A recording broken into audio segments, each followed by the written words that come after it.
welcome everybody to another episode of the Byproduct Podcast.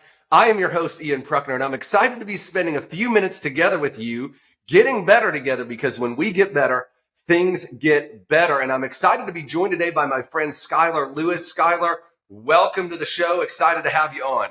Yeah, excited to be here. Our last conversation, we had so much in alignment. It was a lively conversation. Yeah, it was a lot of fun. So Skylar is just absolutely killing it right now in so many spaces as a husband, a father, a business leader.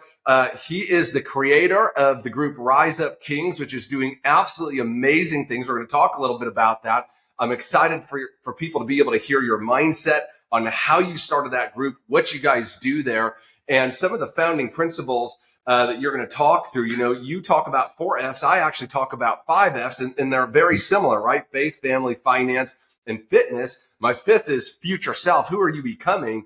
But when I saw that that's what you guys were teaching and were about, I'm like, man, this guy, he knows what real winning is, right? Because, hey, look, you can win in the money game, but if you lose in the family game, you didn't win, right? You made some money, but you're not winning. And so I'm excited to hear about that. I'm excited to hear a little bit about your story and your journey, what you're working on, where you're going, and giving people some of the wisdom that is hard fought through all those years of building the things that you've built, building a successful family, a successful marriage, successful business. And so let's jump in, man. I'm super excited. So Rise Up Kings, tell me about the name. Where did the name come from? Yeah, I was praying one day, and I had a vision of starting an experiential event for faith-based entrepreneurs that wanted to level up in their families and in their marriage, across their finances, their fitness, all the 4 pillars. And so just prayed on the name, meditated, closed my eyes, and the name came to mind. And I didn't know if it was legit or not. So I went to a buddy and said, hey, I got a couple names. I don't know about this one. What do you think? It sounds a little edgy. I'm not sure about it. And he's like, dude, if it came to you during that prayer, just stick with it. So I've been rolling with it, and it seems to be landing. What does it mean to you? What does it mean to the people in the group? What sort of culture has that created? Fantastic. Yeah, I believe a big part of what we do is we're helping men and women and families really step out of a limiting mindset and a limited way of living in their in each of the 4 pillars. Again, you mentioned them: faith, family, fitness, and finance. And so what it means to be a king, for especially the guys that come through our events, is there's a couple things. We say kings, when a king falls, the kingdom falls. So really, we're in charge of this kingdom, right? Our community, our family, these things. And what do I mean by in charge is we've been, I believe God's given us this, right? This life to really steward well. Yeah. And so we're responsible for that. We're responsible for our kids' hearts and their minds. We're responsible for our businesses, our employees. And so how do we run those things? How do we live? Do we live as a king, or more of as a victim? Are we taking full responsibility over our life, or do we tend to have let life kind of push us around? And so kings tend to really live by a good king, right? There's a lot of kings that have really done a poor job leading. And so we're all about calling men to live at a higher level of integrity and love and care. And that, to me, that's what it means to be a king, when you truly care for the people that you are stewarding. And I love that word, stewarding, because that is probably the most accurate word to describe our roles as leaders, right? We are stewards of all the worlds that we're in: our family world, our office world, the public world. We've been given these opportunities, these people entrusted into our care, and we're to steward them. And what's interesting about the idea of King, Skylar, that I love is that there's no higher authority. There's nobody above that, right? And what does that mean? It means, like, ultimately we're responsible for those things.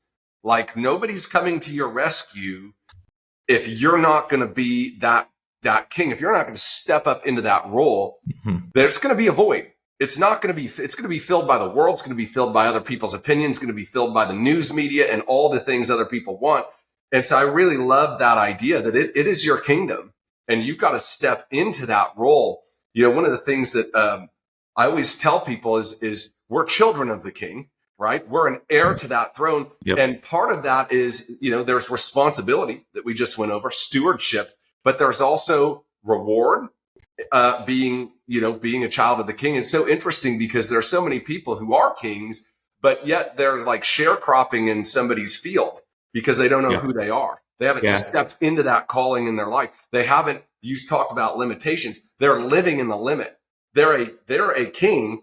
They're a child of the king next in line, but yet they're living as a commoner in their own kingdom and wondering like, why aren't things working out? Well, because nobody's driving the car, my man. Right? Mm-hmm. It's just you're on autopilot and you don't got Tesla. You're in an old Chevy, man. It ain't good, right? I love it. just sold my Tesla. On that note, right? The reason that's so important to me is it's because I was living as a peasant, right? Even though I was the heir to the king, Wow. right? And so I was living as a peasant, meaning I was out.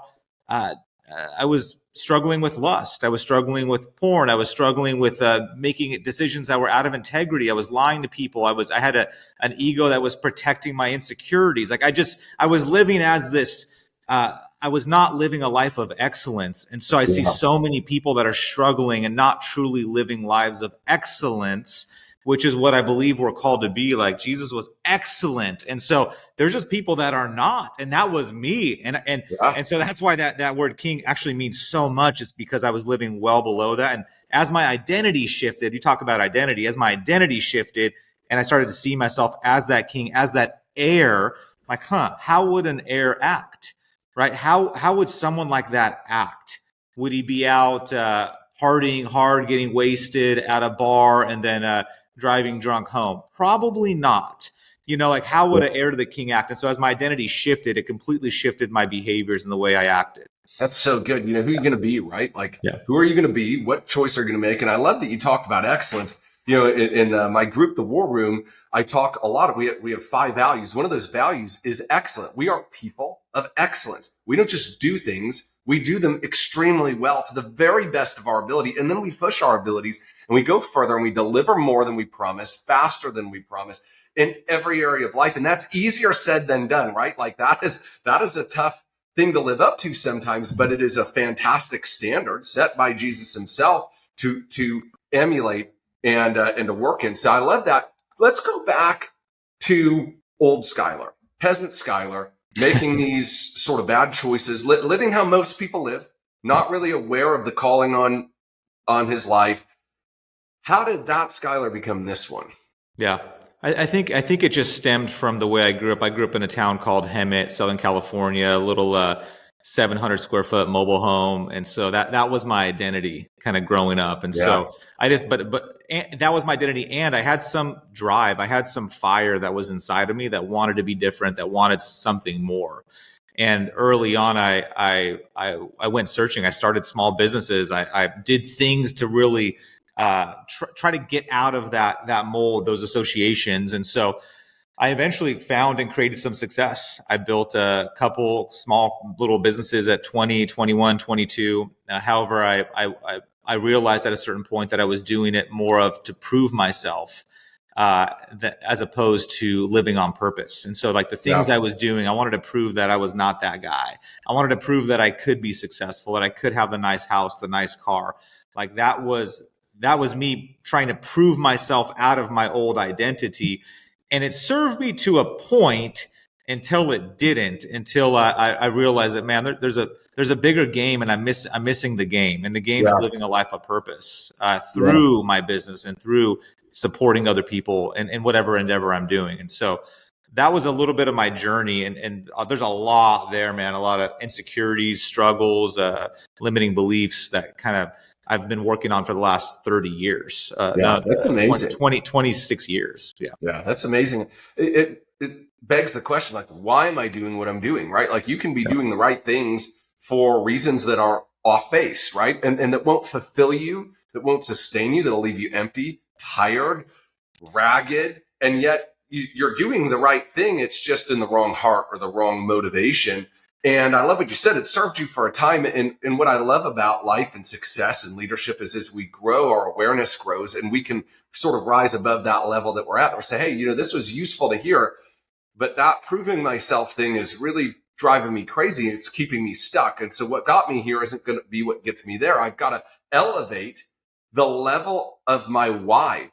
I've got to elevate what I'm actually working for, right? And instead of trying to prove somebody wrong, maybe I need to be stepping into serving other people with the path that I've been on. And it's just a really different way to approach the same thing, but it leaves you empowered and energetic and focused versus empty and alone and scared and nervous and all of those things. Not that you don't still feel them, but when you're operating out of that different place, it's just a much more sustainable process is what I found. So let's talk about the 4 F's, because I love these. It's something I've tried to live my life by. And really what I try to tell people, Skylar, is look, if these are the 4 most important areas of your life, period, finished, done, end of story. I don't care who you are, where you come from. If you don't get these things right, it's going to be a problem at some point in your life, probably a large problem. And if you don't get one of them right, it may be an eternal problem, right? So like this may be a problem that never ends.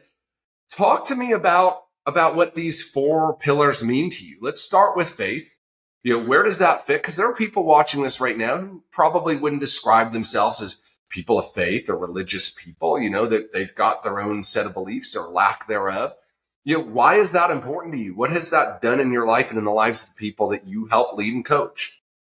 Yeah, I grew up in a pretty hypocritical household. My mom was she loved Jesus, but was completely broken. So struggled with alcohol, drugs, addictions, limiting just mindsets, very low level mindsets. And so I saw that, and I saw her talk about God and then go get wasted and just do all these things that were just ineffective in her life. And so I thought, you know what, if that's Christianity, I'm kind of good. And so I kind of walked away. I still believed in God, but I walked away for a little while because I didn't like that level of hypocrisy. And I saw myself doing that, right? I'd go to church carrying my Bible, or not church, school, carrying my Bible. And then I would go, right, I would go try to get girls to do stuff. And I'm like, man, this is not looking good. I'm making God look bad actually right now. So I'm like, okay. So I kind of separated myself from him for a while and said, you know what? I'm not gonna mention you too much, right? Because of just this overly religious household and just some of this hypocrisy and the way I was showing up. And so I walked away, but then started spending. I got to a certain point. I met my wife, and I'm like, you know what? God really, I've sought out this success, life of success, and when you get to the top in life, the only thing left is to jump. Right? When you're at the top and you have everything you have and everything you need, there's nothing else to do. Like, you just got to go jump. There's nowhere else to climb. When you climb those mountains, you get to this place. And so I didn't want to be that guy at the top and then not having a purpose and really living for something bigger than myself. And so I reconnected with God. Me and Jessica started going to church, and man, it's become a key part of our foundation of faith. And faith is so powerful, right? Because you can have faith in a lot of things. We have faith in God, but we also have faith that He's going to take care of us. There's a lot of promises that come from being a man or a woman of faith, and a lot of peace that comes from that. And I've just gained so much peace on my journey, because business is chaotic, man. It is. There's a lot of darkness. There's a lot of sleepless nights. There's some darkness in there, and I have this overwhelming peace throughout this craziness called life. And I attribute that to my relationship with Christ. That is so good. So many people have asked me along the way, like with all the garbage you've been through, like, how did you stay so positive and so focused for so long? And the answer is really clear. I believe with everything inside me that all things were working to my good, that God was going to take all those things that were meant to destroy me, distract me, end my purpose, and was not only going to get me through them, but was going to bring me out better, stronger, and faster than I was before. And so when you approach challenges with that mindset, you're not deterred by them. You're not like, oh, maybe God doesn't want me to do this. It's, what is God going to get me through this? Mm-hmm. What is God going to teach me through this? What level is He preparing me for? What door is He going to open? And it's a hope. And hope means more than being hopeful. It's a real hope that on the other side of this trial, this challenge, this struggle, that there is something good waiting for you. And that's one of God's promises, right? And you mentioned many promises, and there are so many of these. I really struggle to understand how somebody makes it long-term in a substantial way without that foundation. Yeah. Right? And also staying married too, right? Because marriage is tough, if especially in today's culture. If you don't have a foundation of faith, right? Like, we can turn back to the Bible, and if I don't have that foundation of faith, what morals am I going off of, right? So if I marry somebody, what's morally right or wrong, and who says those? Because the morals are shifting in our culture. So is it wrong to cheat? Well, says who? Like, and so as being married and having that center of faith is this central place we can always go back to. And hey, what does the Bible say? Okay, that's our guiding compass. Yeah. Otherwise, if you don't have that, I don't even know how, like, where Yeah. people are getting their moral belief systems from if they don't have, right, some central source like the Bible. So yeah. we do a marriage retreat for entrepreneurs every year. And one of the concepts that we teach is this triangulation. So imagine God out here in the center, and I'm over here, and my wife's over here, wherever we might be. We could be anywhere around that point. But if I'm moving closer to God here in the center point, and she's over here and she's moving closer to God, by default, no matter where we are today, we will be closer tomorrow than we were today, because we're both encircling this same point. No matter where life takes, no matter what's going on, as long as that center is Jesus, we'll always find our way back to that place of closeness. And it's a really interesting thing to understand. But to your point, right? Like, when you don't have that center point, what stops this person from wandering off this way and this one from wandering off this way, and say, what the heck happened? Yeah. What's funny is my our marriage counselor before we got married, our premarital counseling, gave us that illustration, and it was profound. It was profound for us. So we realized as we grow closer to Christ that he actually pulls us, and he used it in a little bit of a different context. But yeah, speaking of that, that was, well, I have a whole story around premarital counseling. If anybody's looking to get married, man, definitely go to premarital counseling. It's the best thing you could ever do. Well, to be real, I had made a pretty strong commitment, and this is where I talk about my lack of integrity, and I would say maturity as a man. Before we got married, I'd made a big deal and committed to Jessica that, like, hey, I'm going to be your boyfriend, you're going to be my girlfriend, and like, I made a huge deal out of it. I'm committed to you. We're exclusive. And so her father had left her when she was younger, and so she had some father wounds.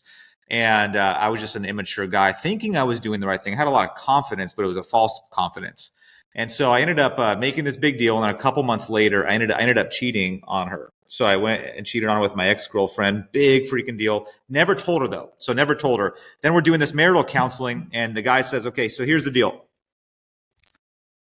You get one opportunity before you get married to share everything that you've done. Otherwise, if you do not share that and you do not be authentic with what you've done, who you are, your past, that will take up energy in your marriage and your life for the rest of your life. You may not be the husband or the wife that you're capable of being if you don't bring the skeleton out of the closet, if you don't create a relationship of transparency. That secret will take energy and will use energy in your life. And so as soon as I heard that, obviously, man, fire started kind of raging in my stomach, and I realized, okay, crap, I don't want to deprive Jessica. If this is true, right, I don't want to deprive Jessica of the husband that I can be, and I don't want to live with that guilt either. And so I decided to tell her. So I ended up having the conversation with her and just being real, and slept on the couch. We almost did not get married. And she had just some grace, and we luckily had a great connection where we ended up getting and recommitting to each other, got married. And it's been a painful part of our marriage for many years, but it's also brought so much fruit and intimacy and connection and transparency. And then we've also been able to help hundreds and hundreds of couples through that story too. Yeah. So it's kind of like what we talk about, right? God works out everything for the good. There's some pain there, but now the good is we've been able to help a lot of other people and become healed from that journey. Yeah, the pain had a purpose. Yeah. Right? It wasn't just pain for pain's sake. It was painful, but there were other people's stories attached to yours. And you had to go through that and grow through that in order to be somebody that was trustworthy to be able to speak into the lives of other people in those situations. And sometimes that's tough, right? Like when you're dealing with these pain, especially a pain that you chose, right? You could have hidden or you put it out on the table. You decide to man up, put it out on the table, own the consequences, go through some of that pain, but out of that pain comes a purpose. Out of that pain comes a position in your life that allows you to speak into the lives of other people. And that's a really, really amazing thing. Talk to me a little bit about fitness, finance. Like, where do those pillars fall? Why are they important? Yeah, so all of these are critical, right? And we kind of have them lined up in the order, right? So faith, family, and then fitness is real critical. Fitness happens to be one of the few things that you can do as a human being that has the most benefits, right? I do this at my events and seminars. I say, hey, what are the benefits that come from exercise? And guys are right. Improved cardiovascular system, confidence. I mean, you could go on. The list is gigantic from 30 minutes of workout a day. You get the biggest list of benefits of almost anything you could ever do.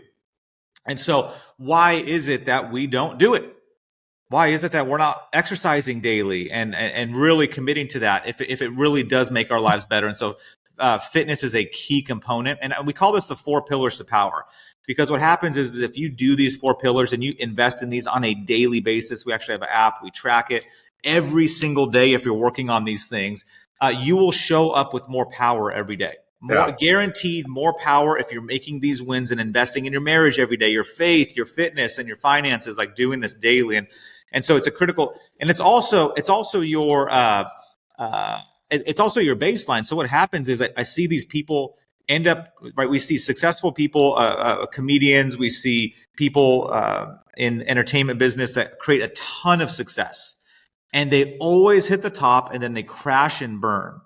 Now, the thing is, what's cool is with a good routine and a good foundation, if you have this foundation as you create success, like it's a stop. It's a stop loss. It prevents you from actually going too far. You fall back to the habits. 100%. Positive. Yep. Then you don't have real far to fall. Totally. So that's been huge for me is if I'm doing these regularly, I have this foundation, I'm not going to drop as far as other people would drop when they have a down season in their life. So I'm keeping this thing for the rest of my life. So fitness is a key component of those 4 pillars. Yeah, I love that. I think that's great. And fitness is something you can't buy. You can't hire a guy to work out for you. No. You might go and get some liposuction and all this or whatever you do, but if you don't take care of those habits, eventually you'll be right back to who and what you were before, right? Mm-hmm. And so to me, fitness is unique in the fact that there are no shortcuts. You must pay the price, and the price is the prize in my understanding of fitness, right? Because ultimately, I like that. You asked the question, why don't we do it? And the answer is probably manyfold for different people, but at the foundation, it's because it's hard and unpleasant at first. There is a cost to doing it. We don't like it. And yet that is why it is so important, because when you have a fitness routine every day, you train your mind to force your body into submission to do hard things. And life is hard sometimes. Situations are hard. Relationships are hard. They're messy. Business is hard. It's messy. And when we're in the habit daily of forcing mind over matter, I am going to choose this path of pain because it benefits me. When we choose that choice daily on the small things, when we're faced with the big one, how am I going to react? What am I going to do? Am I going to tell her, or am I going to hold it inside? How am I going to act on this business? Am I going to stand for my values, or am I going to cave in? When you have to make the big choice to do the hard thing, but the right thing, you've been prepared every day because you've owned that choice physically for so long. So I love that. I think it's a key. Yeah. And for me, it's trigger habit. I don't know about you, but as my fitness goes, so goes everything else in my life. Yeah. Key habit. And I'm wearing the shirt, pain is the path.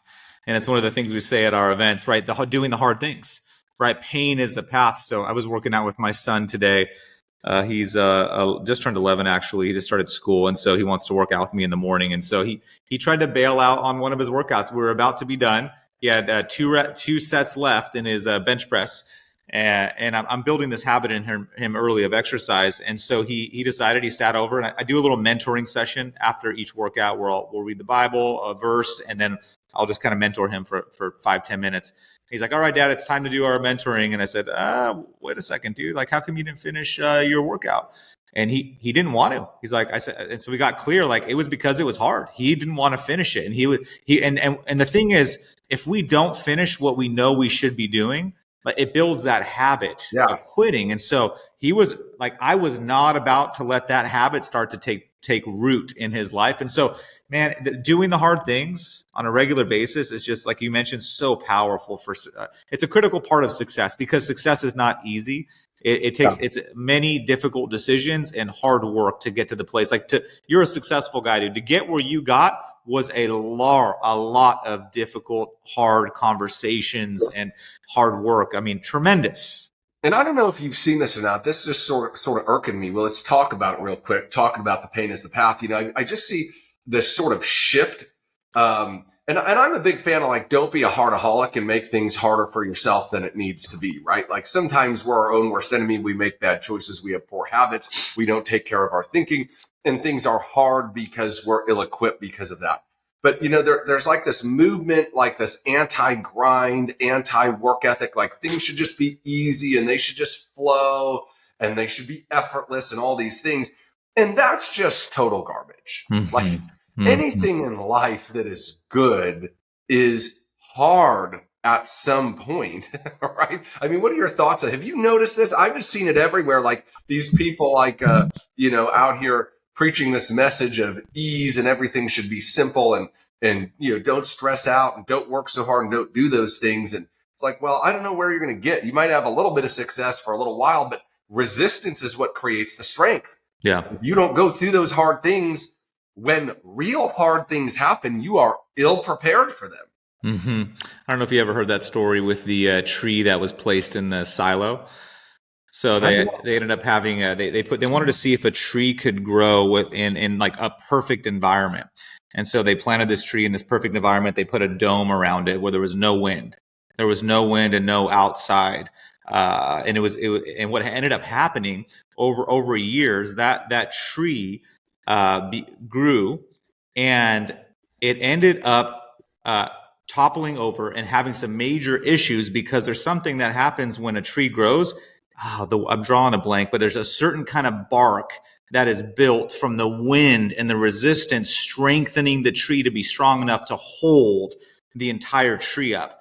And so when it didn't have that wind, that resistance, that stress, it's called stress wood. When it didn't have the stress, it could not develop the appropriate wood to sustain itself long term. And so stress is totally necessary. Stress. And so when I see people that don't have any stress, they're not able to handle the difficult things in life. They topple over. And so, yeah, I really am a big fan of doing the hard things, of pain, of stepping into the pain. Jesus didn't come to search for a life of comfort. Man, He was leaning into the pain on a regular basis and the difficulties. He was not searching out comfort. And we tend to do that, right? I want to hit this retirement age. I get it. And you're not going to be happy if there's no stress and nothing exciting and no challenges in life. I mean, you may, but like, you're not going to become the best version of yourself sitting on a beach chair for an entire year in Hawaii or on the Bahamas. So I tend to be, and I could go on the end, I could move over to the one side of the pendulum, but and I believe in rest. I'm a huge fan. I took a month off to go to Greece like 9 months ago. We just spent a month in Japan 2 months ago. So I'm a huge fan of rest also, and having fun and enjoying life. So it's a combination of working hard, grinding, becoming the version that you want to become, and then enjoying life at the same time. Absolutely. Yep. I agree with you 100%, right?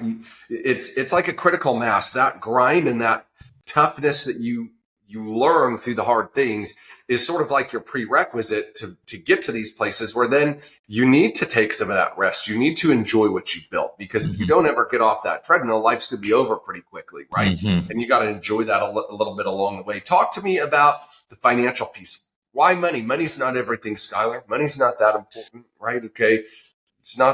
Doesn't make the world go round. Why money? Yeah. Well, I think I feel money's a resource, and I was listening to somebody the other day, and I used to believe money was neutral, right? Money was neutral. It just makes you more of who you are, was what I used to say. But then there's actually a Bible verse in Genesis 2 that said, "In God, and there was money in the land, and God said it was good." There was gold in the land, and God said it was good. So it got me thinking, like, wow, is money actually, quote unquote, like a good thing? Because I'm like, it's neutral, it's a tool. But I'm like, well, maybe it's actually a blessing and designed to be a good thing. And so I'm a big believer in having an abundant mindset around money. I grew up, my mom had a scarcity mindset around money. She believed there was not enough, and greedy people tended to be the ones that had the most. And money has been the most money, financial resources have been the most beautiful resource to me, a blessing to me and the people around me. So my mindset on it is, and I think I shared this with you before, is I believe God does want people to be wealthy and have an abundance, but not at the cost of their character and their faith. So if you're already a Christian, right, they say, right, the Bible says it's more difficult for a wealthy man to enter heaven than a camel through the eye of a needle. And that may be true for a non-Christian, a non-believer, right? Non-believers may not be willing to give up significant wealth to follow Christ. Like, I get it. That's probably accurate. But a believer, like, should we have money or should we not have money? Well, I believe money is a powerful tool for the kingdom. And I believe God would want kingdom-minded people to have the wealth, as opposed to the current version, which we have a lot of people that have some significant wealth in our current culture, right? The entertainment industry, that are completely destroying the minds and the hearts of our kids. So I would rather see more kingdom people have, and I believe God wants that, but not if we have too tight of a grip on it. So many people have a tight grip on money, and you can't have a tight grip on money and God. Like, so I've learned to have a loose grip on money, where even my house, right? We have a beautiful house out here in Dallas. My cars, I have a loose grip. If God decides to take it away, I'm cool. Like, I'm comfortable. Like, I'm not holding on to it like it's this.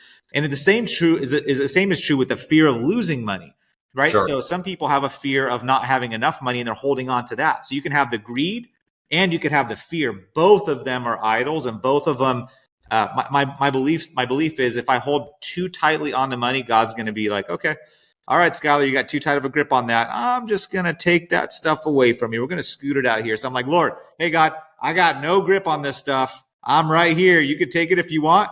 And he's really blessed that mindset, I believe, that I've had of a loose grip. Yeah, that's really good. God doesn't mind you having money as long as money doesn't have you. Right? 100%. And, I'm going to read this here because I went to look at it. One of the verses in the Bible that a lot of people use to champion sort of lack, and scarcity mindset is, for the love of money is the root of all evil. Yeah. And we hear that money is the root of all evil. It doesn't say that, the love of money, but there's a second part to that verse, right? It says, for the love of money is the root of all evil, which while some coveted after, have erred from the faith, or have left the faith, right? And what is God saying there? They loved money more than God. Well, God is real particular about being in first place in our lives, right? And so you could really substitute in money with anything: relationships, prestige, influence, titles, anything that's out of place, out of priority, can sort of have that same thing. It's not just money. There's nothing special about money in that verse. It's the fact that this thing has put itself above God in our lives. And when that happens, we're heading for disaster. And so I think that that's really, really wise. Talk to me. Go ahead. And there's an important part here, right? So if we keep God first, can you keep God first and still have significant wealth? Yeah. Well, yes, and it requires some strategy also. And that's where coaches come into play. That's where personal growth, that's where your masterminds, you have a mastermind that you run. That's where those things come into play, is because if you can be more effective at creating wealth and be more effective, starting with your mindsets and then also tools and strategies, then you can, it's very easy then to keep God number one, and you're just utilizing some amazing strategies that he's blessing.